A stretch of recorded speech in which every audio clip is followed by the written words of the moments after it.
Congress government నడుస్తుంది కదా, ఈ పాలన మీకు ఎలా అనిపిస్తుంది? వేస్ట్ ఉందండి పాలన అయితే. వేస్ట్ దేని గురించి? అంటే కన్స్ట్రక్షన్ కానీ రియల్ ఎస్టేట్ కానీ మేము ఎక్కువ ఇది చేస్తాం. కన్స్ట్రక్షన్ ఫీల్డ్ మాకు వర్కులు లేవు. నేను సెంట్రింగ్ కాంట్రాక్టర్ 10 మంది పని చేయాల్సిన వాళ్ళు ఇలా 5 మందికి కూడా పని చేయలేకపోతున్నాను నేను. అది నాకు ఇలా ఈ పరిస్థితి ఇట్లా కాంగ్రెస్ ప్రభుత్వం వల్లనే వచ్చింది. మీకు మంచిగా అనిపించట్లేదు. అయితే మనం చూసుకున్నట్లయితే ప్రస్తుతం కేసీఆర్ మన బీఆర్ఎస్ పార్టీలోని కేసీఆర్కి అలా కూతురు కవిత ఒక లెటర్ రాశారు. ఆ లెటర్ గురించి మీకేమైనా తెలుసా? దాని స్పందన మీకేంటి? అది నేనేం చూడలేదండి, ఇంకా ఏం చూడలేదు. ఓకే అండి, థ్యాంక్స్ అండి. ఈ పాలన మంచిగా అనిపించిందా మీకు? ఇంతకు ముందున్న బీఆర్ఎస్ పాలన మంచిగా అనిపించిందా? అంటే నాకు టీఆర్ఎస్ పరిపాలన బాగుండేది. ఎందుకంటే కరెక్ట్ టైంలో ఇన్ టైంలో రైతు భరోసా అయితేనేమి, ఇంకోటి రీయింబర్స్మెంట్ పరంగా ఆలోచించినా కూడా కరెక్ట్ టైంలో అందించినాడు కేసీఆర్. ఇప్పుడు ఈ ప్రభుత్వంలో ఎట్లా అంటే అప్పు ఇచ్చిన కూడా ఎవరు ఇవ్వట్లేదు. అదేవిధంగా రైతు భరోసా అనేది ఇన్ టైంలో అవైలబుల్లో ఉంది. ప్లస్ కొన్ని అనుకున్న అమలుకి ఆయన సరిగా ఇవ్వలేకపోతున్నారు. అది నా ఉద్దేశం. అని మీ ఉద్దేశం. ఇంకా ఇప్పుడు మనకు చాలా పథకాలు ఉన్నాయి, మనకు అమల్లోకి వచ్చిన 1-2 వచ్చినాయి. వాటి గురించి మీ స్పందన? అది వస్తే రావు మనకు తెలియదు. అది aggregated by government of Telangana. We don't know about that one. Okay, మీరు పాలిటిక్స్ బాగా చూస్తారా? లేదు, జస్ట్ అంటే అప్పుడప్పుడు చూస్తాను, కానీ అంత రియల్గా అంటే బీఆర్ఎస్ నుంచి మన హరీష్ రావు గారు బయటకు వచ్చేస్తారన్నది కూడా కొంచెం టాక్ ఉంది. అది ఎంతవరకు నిజమన్నది మీకు ఏమన్నా ఒక ఐడియా? బీఆర్ఎస్ నుంచి హరీష్ రావు వస్తే తెలంగాణ ఇక అది అటు ఇటుకి పోయినట్టే. కానీ అది రాదు, నాకు తెలిసి ఆయన అయితే రాడు బయటికి, నాకు తెలిసి అనుకుంటున్నాను. మరి ఇప్పుడు కవితది కూడా కొంచెం నడుస్తుంది కదా టాపిక్. అంటే తెలియదు రాజకీయ అంటే కవిత ఏదో అంటే రూలింగ్లో ఉన్నప్పుడు ఇష్టం ఏదో చేస్తారని ఆయన తెలుసు, కానీ అది ఎంతవరకు కరెక్టో మనకు తెలియదు. అది ప్రస్తుతం మన తెలంగాణ రాష్ట్రంలో కాంగ్రెస్ ప్రభుత్వం అధికారంలోకి వచ్చి సంవత్సరం అవుతుంది కదా, దానిపైన మీ స్పందన ఏంటి, మీ అభిప్రాయం ఏంటి? సో ఆ గవర్నమెంట్ ఎలా పనిచేస్తుందని అనుకుంటున్నారు మీరు? తెలంగాణ గురించి చెప్పాలంటే చాలా వరకు చాలా ప్రజలంతా చాలా సఫర్ అవుతున్నారు. బస్సుల విషయంలో అయినా దీంట్లో అయినా. అట్లా ఆటో డ్రైవర్ విషయంలో కూడా చాలామంది సఫర్ అవుతున్నారు. ఎందుకంటే వాళ్ళకి అందరూ ఫ్రీ బస్ ఇచ్చేస్తే లేడీస్ అందరూ ఫ్రీ బస్కి వెళ్ళిపోతున్నారు, ఆటో డ్రైవర్స్కి ఏం దొరకట్లేదు.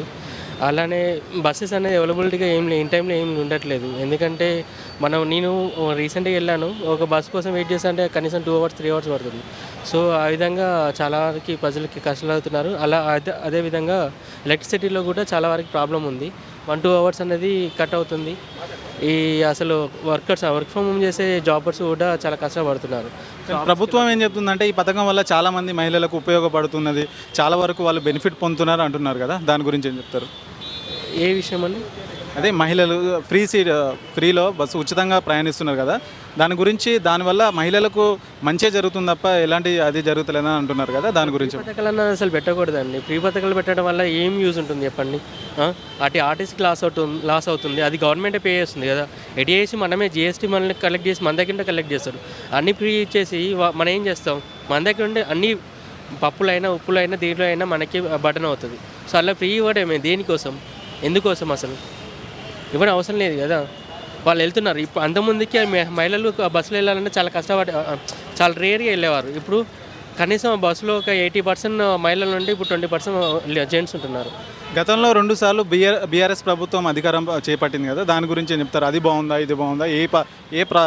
ఏ ప్రభుత్వం ఉన్నప్పుడు బాగా అనిపించింది జనాలకి? నన్ను అడిగితే బీఆర్ఎస్ ప్రభుత్వం బాగా చేసిందండి. మనం చూసిన ఇప్పుడు మనం నిలబడ కూడా స్కై ఫ్లోర్ ఉంది కూడా, మరి అది బీఆర్ఎస్ వాళ్ళ హయాంలో కట్టించింది. మెట్రో కూడా వాళ్ళ హయాంలో కట్టించింది.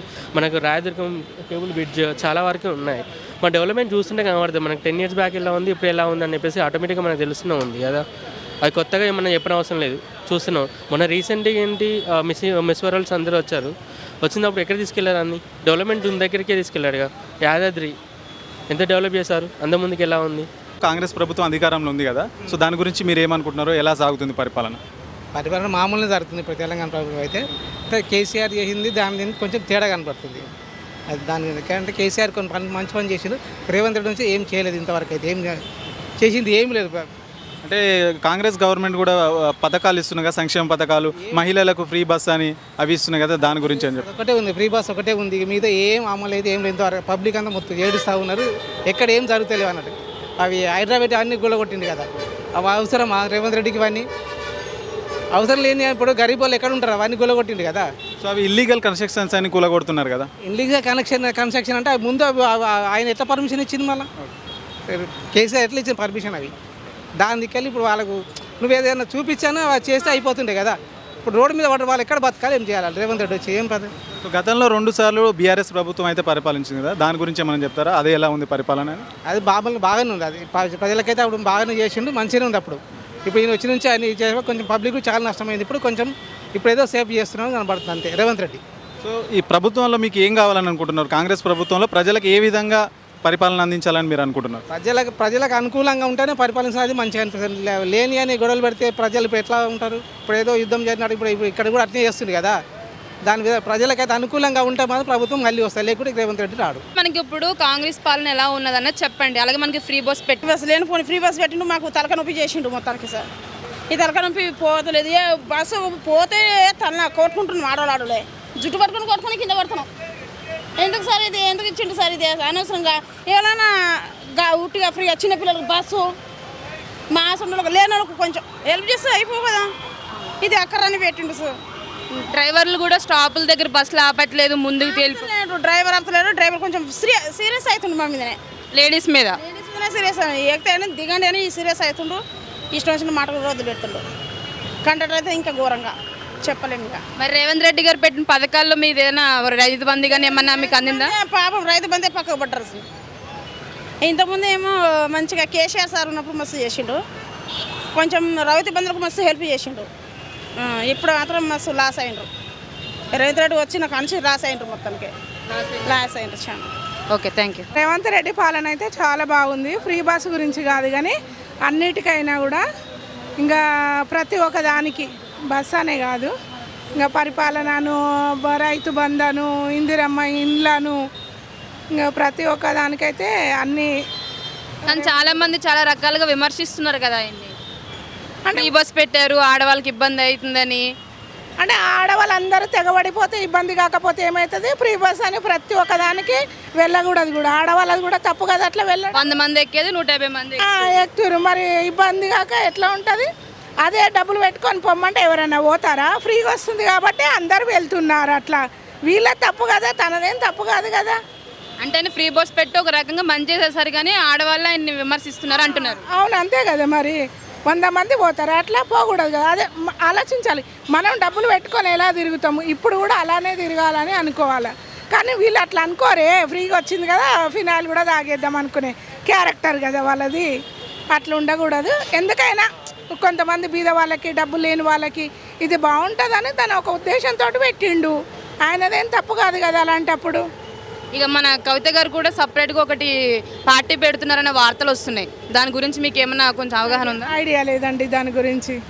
ఇంకా వాళ్ళ నాన్న పెద్దగా చేసింది ఏముంది, ఈమె చేసేది ఏముంది? ఇక అంటే వాళ్ళ నాన్న 10 ఏళ్ళు కాబట్టి ఏం చేసిండని, ఇక బిడ్డ వచ్చి ఏం చేస్తుందని.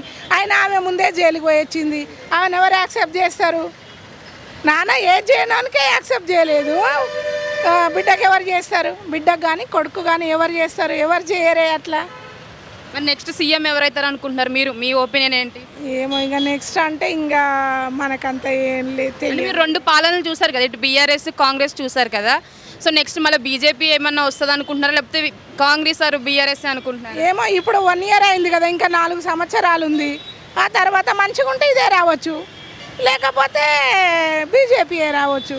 అది చెప్పలేము. 4 సంవత్సరాల తర్వాత ఇది 1 ఇయర్కి ఎలా చెప్తాము? అంటే పాలన చూసాం కదా. అంటే 1 ఇయర్ పాలన అంటే ఇది చాలా బాగానే ఉందిలేండి, మంచిగానే ఉంది. ఆయన కన్నా ఇది బాగుంది. తమ్ముడు, కాంగ్రెస్ పాలన ఎట్లుంది నీకు ఇప్పుడు ప్రెసెంట్? నేను చెప్పాలనుకుంది ఏమంటే, మనం కేసీఆర్ గారు ఉన్నప్పుడు మాకు ఇంటర్ స్టూడెంట్స్కి అయితే దసరాలోపు మాకు స్కాలర్షిప్ పడుతుండే, కంప్లీట్ అయిపోతుండే. ఇప్పుడు సమ్మర్ కూడా వచ్చేసింది, ఇంత మటుకు మాకు స్కాలర్షిప్స్ ఏం రాలేవు, ఎలాంటి ఫండ్ కూడా వస్తలేవు. మాకు ప్రభుత్వం పరంగా అయితే ఎలాంటి హెల్ప్ దొరకలేదు. స్టూడెంట్స్కి అయితే చాలా ప్రాబ్లం ఫేస్ చేస్తున్నాం ఇప్పటికీ. మాకు ఇంకా ఈ గవర్నమెంట్ చాలా ఇంప్లిమెంట్ చేయాలి. మా ఇంటర్ స్టూడెంట్స్ మీద అయితే కొంచెం ఫోకస్ చేయాలని నేను మన గవర్నమెంట్ నేను రిక్వెస్ట్ చేస్తున్నా. మాకు స్కాలర్షిప్స్ రావాలి, చాలా ఇబ్బందులు ఫేస్ చేస్తున్నాం. దయచేసి ఎట్లయినా మీరు మాకు స్కాలర్షిప్ వచ్చేలా చూడండి. మీరు చాలా లేట్ అయింది, ఇప్పటికీ సమ్మర్ కూడా అయిపోవచ్చింది, ఇంత మటుకు ఎలాంటి స్కాలర్షిప్ రాలేదు, కొంచెం వచ్చేలా చూడండి. సర్కార్ ఎట్లా అనిపిస్తుంది? బాగాలేదు అన్న, ఏం బాగాలేదు. అంటే ఏ విధంగా మీకు ఎట్లా దేని గురించి? ఏ విధంగా బాగాలేదు, ట్రావెలింగ్ పెట్టిన వేస్ట్ అది. బస్సులో పోతే సీట్లే ఉంటలేవు, బస్సులో పోతే మొగల సీట్లే ఉంటలేవు, పైసలు పెట్టేతో నిలబడవుతుంది.